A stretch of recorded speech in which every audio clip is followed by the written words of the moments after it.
अस्सलामुअलैकुम नाजरीन, एक बार फिर जबरदस्त सी खबर लेकर मैं हाजिर हूं।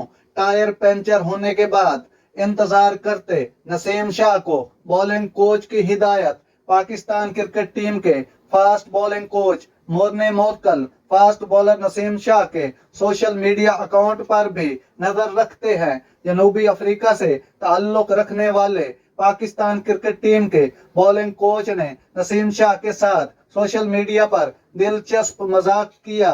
हाल ही में फास्ट बॉलर नसीम शाह ने अपनी एक तस्वीर शेयर की और बताया कि गाड़ी का टायर पंचर हो गया है। ताहम उन्होंने इस वक्त से ज्यादा फायदा उठाने की कोशिश की। नसीम शाह के इस जुमलों पर बॉलिंग कोच मोर्ने मोकल ने जवाब में लिखा कि आप इंतजार के दौरान कुछ पुश अप और सेट अप करें। बॉलिंग कोच की इस मज़ाहिया हिदायत पर नसीम शाह ने जवाब में एक दिन छुट्टी और ट्रेनिंग ना करने की दरखास्त की। नाज़रीन, ये थी जबरदस्त खबर जो मैंने आप तक पहुंचाई। अगर मेरा वीडियो अच्छा लगा हो तो मेरे चैनल को सब्सक्राइब जरूर कीजिएगा। अल्लाह हाफिज।